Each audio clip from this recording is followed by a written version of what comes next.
saya Adi Indira Nanindya. Hai, saya Liana Ducayani. Kami dari kelompok 7.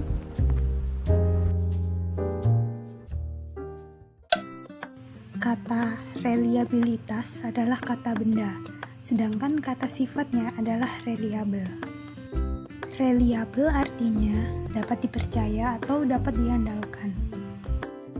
Menurut Allen dan Yen pada tahun 1979 menyatakan bahwa sebuah tes dinyatakan reliable jika skor-skor yang diperoleh dari penggunaan instrumen tersebut mempunyai tinggi dengan nilai atau skor sesungguhnya yang dimiliki oleh subjek penelitian.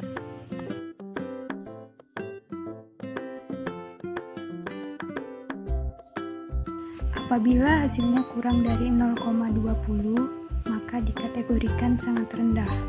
Apabila hasilnya lebih atau sama dengan 0,20 dan kurang dari 0,40, maka dikategorikan rendah. Apabila hasilnya lebih dari atau sama dengan 0,40 dan kurang dari 0,70, maka dikategorikan sedang.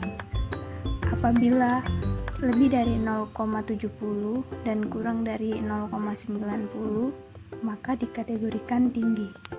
Apabila lebih dari atau sama dengan 0,90 dan kurang dari 1, maka dikategorikan sangat tinggi.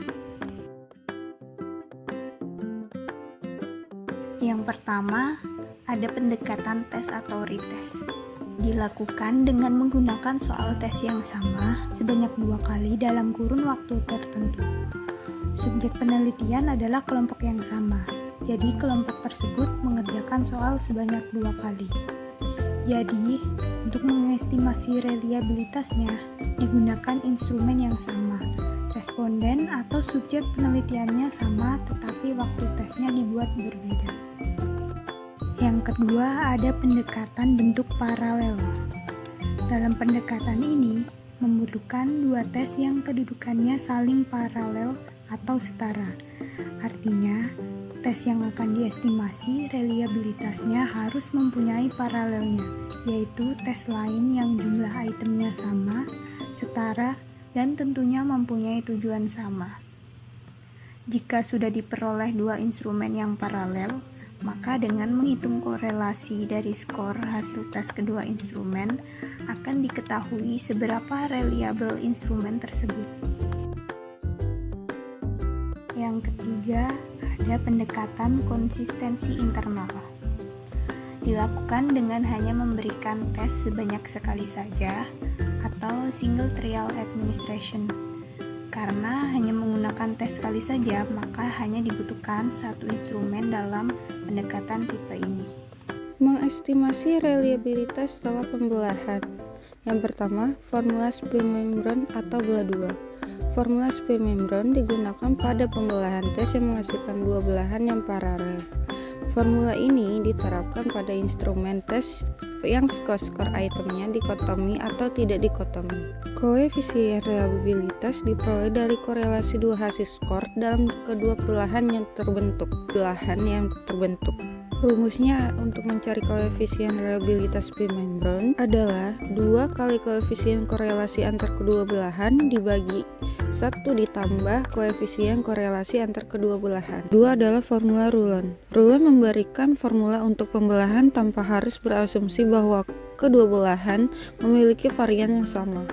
Perbedaan skor atau nilai dari kedua hasil pembelahan tes akan memiliki distribusi perbedaan skor dengan varian. Besarnya akan dipengaruhi oleh varian error dari masing-masing belahan. Karena varian error dari tiap belahan menentukan varian error keseluruhan tes. Maka, varian error tes bisa diestimasi melalui besarnya perbedaan skor di antara 2 belahan tersebut.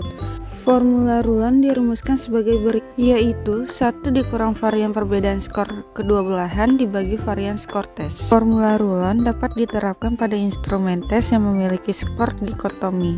Koefisien reliabilitas Rulon yang dikenakan pada tes yang sudah dilakukan pembelahan menjadi 2 merupakan estimasi reliabilitas untuk keseluruhan tes. Yang ketiga, koefisien alfa atau Cronbach. Penggunaan formula Spearman-Brown dapat dilakukan dan menghasilkan reliabilitas yang akurat jika hasil pembelahannya bersifat paralel. Apabila asumsi paralel tersebut tidak yakin dipenuhi, maka dapat digunakan koefisien Cronbach. Formula koefisien alfa untuk mengestimasi reliabilitas instrumen dengan dua belah dirumuskan sebagai berikut. 2 dikali 1 kurang varian skor belahan 1 dan belahan 2 dibagi varian skor tes. 4 koefisien alfa formula umum. Pembelahan tes tidak selalu harus dibagi menjadi 2. Pembelahan bisa dibuat menjadi 3 belahan, 4 belahan, dan seterusnya. Bahkan pembelahan tes bisa dibuat sebagai butir soal dalam tes tersebut. Dengan kata lain, setiap belahan hanya berisi satu butir soal saja. Belahan-belahan yang dihasilkan sebaiknya paralel, satu dengan satu yang lain, paling tidak dapat memenuhi asumsi T ekuivalen.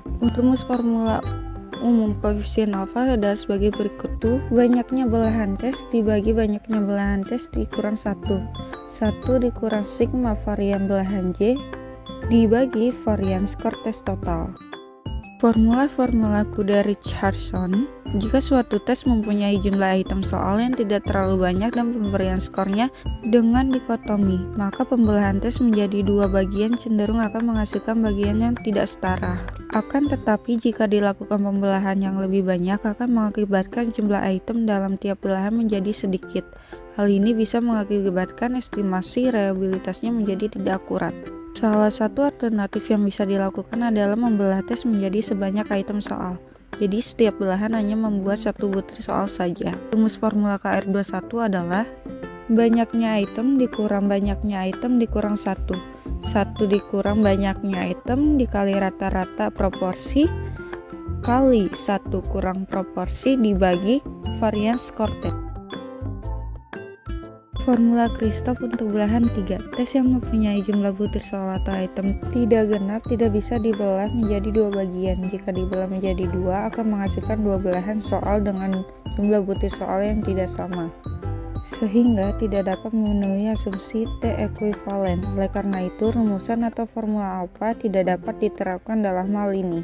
Salah satu alternatif solusinya adalah membelah soal menjadi 3 bagian apabila soal tersebut memiliki jumlah item soal yang banyak, asalkan soal berisi item-item yang homogen.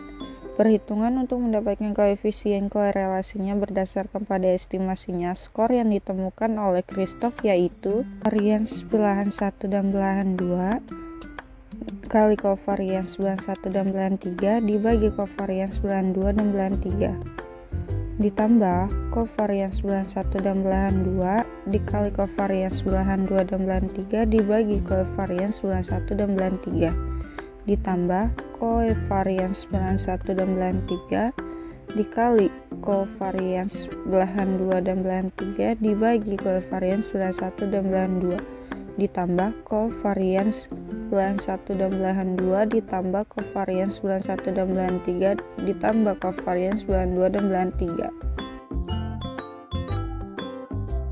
Reliabilitas belah 2 dengan panjang berbeda. Jika suatu tes hanya bisa dibelah menjadi dua belahan, akan tetapi banyaknya item pada kedua belahan itu tidak dapat sama, maka koefisien alfa tidak dapat lagi digunakan untuk mengestimasi reliabilitasnya. Hal itu dikarenakan kedua belahan yang terjadi tidak akan memenuhi asumsi T ekuivalen. Belahan tes yang berisi item dalam jumlah berbeda disebut belahan yang tidak sama panjang. Apabila kedua belahan yang dihasilkan tidak mempunyai panjang yang sama atau mempunyai jumlah item yang berbeda, akan tetapi isinya masih homogen dan data diperoleh dari subjek penelitian dalam jumlah yang besar. Rumus yang diusulkan oleh Feld untuk mengestimasi reliabilitasnya adalah sebagai berikut. 4 kali kovarians skor belahan 1 dan belahan 2 dibagi deviasi standar skor tes dikurang varian skor pada belahan 1 dikurang varian skor belahan 2 dibagi varian skor pada belahan 2 dipangkat 2. Penggunaan SPSS untuk reliabilitasnya. Berikut adalah langkah-langkah penggunaan SPSS untuk memberi bukti validitasnya dari suatu butir instrumen penelitian. Masukkan data ke SPSS. Yang pertama, klik File, New, Data.